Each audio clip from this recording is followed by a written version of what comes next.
ಎತ್ತಣ ಮಾಮರ ಎತ್ತಣ ಕೋಗಿಲೆ ಎತ್ತಣಿಂದ್ಯತ್ತ ಸಂಬಂಧವಯ್ಯ ಭುವೇಶ್ವರಲಿಂಗಕ್ಕೂ ಎನಗೂ ನಿಮಗೂ ಭುವೇಶ್ವರಲಿಂಗಕ್ಕೂ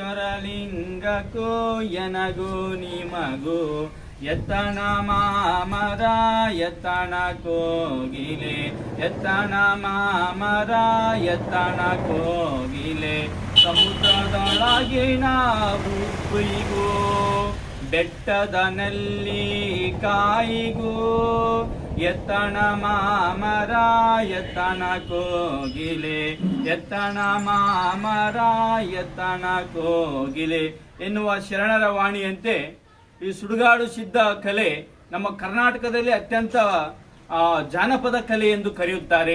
ಈ ಕಲೆಗೆ ಸುಡುಗಾಡು ಸಿದ್ಧ ಜಾನಪದ ಕೈಚಳಕ ಆಟ ಎಂದು ಕರೆಯುತ್ತಾರೆ. ಈ ಕಲೆ ನಮ್ಮ ವಿಜಯನಗರ ಜಿಲ್ಲೆ ಅಗರಿಬೊಮ್ಮನಹಳ್ಳಿ ತಾಲೂಕಿನ ಅಂಪಾಪಟ್ನ ಗ್ರಾಮದವರಾದ ಸುಡುಗಾಡು ಸಿದ್ಧ ಜನಪದ ಕಲಾವಿದರಾದ ಮಾಯಪ್ಪನವರು, ನಾನು ಸುಡುಗಾಡು ಸಿದ್ಧ ಜನಪದ ಕಲಾವಿದರಾದ ನಾಗರಾಜ್ ಗಂಟಿ ಅಂಪಾಪಟ್ನವರು ಇಂದು ನಾವು ಜನಪದ ಕಲೆ ಪ್ರದರ್ಶನವನ್ನು ನೀಡಲು ತಯಾರಾಗಿದ್ದೇವೆ.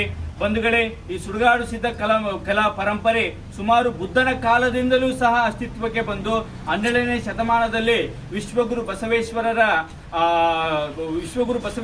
ನೇತೃತ್ವದಲ್ಲಿ ನಮ್ಮ ಸುಡುಗಾಡು ಸಿದ್ಧ ಜನಪದ ಕಲೆ ಮತ್ತೊಮ್ಮೆ ಏನಪ್ಪಾ ಅಂದ್ರೆ ಕಲೆ ಮತ್ತೊಮ್ಮೆ ರೂಪುಗೊಂಡಿತ್ತು. ಈ ಸುಡುಗಾಡು ಸಿದ್ಧ ಪರಂಪರೆ ಬುದ್ಧನ ಕಾಲದಿಂದಲೂ ವಿಶ್ವಗುರು ಬಸವೇಶ್ವರ ಕಾಲದಿಂದಲೂ ಸಹ ಸುಡುಗಾಡು ಸಿದ್ಧ ಪರಂಪರೆ ಇಂದಿಗೂ ಸಹ ಹಳ್ಳಿಯಲ್ಲಿರ್ತಕ್ಕಂಥ ಮೋಟೆಗಳನ್ನು ಜನರಿಗೆ ಮನರಂಜನೆ ನೀಡುವುದು, ಜನರಿಗೆ ಕಾಯಕ ಪ್ರಜ್ಞೆ ನೀಡುವುದು, ಶರಣ ತತ್ವವನ್ನು ಬೋಧನೆ ಮಾಡುವುದು, ಹೀಗೆ ಜನರ ಮಧ್ಯೆ ಹುಟ್ಟಿಕೊಳ್ತಕ್ಕಂಥ ಕಲೆ ಯಾವುದಾದಿದ್ರೆ ಇದು ಸುಡುಗಾಡು ಸಿದ್ಧ ಕಲೆ. ಆದ್ರಿಂದ ಇಂದು ಸುಡುಗಾಡು ಸಿದ್ಧ ಆಟವನ್ನು ಪ್ರಾರಂಭ ಮಾಡ್ತೀವಿ. ಈ ಕಲೆಗೆ ಸುಡುಗಾಡು ಸಿದ್ಧ ಜನಪದ ಕೈಚಳಕ ಎಂದು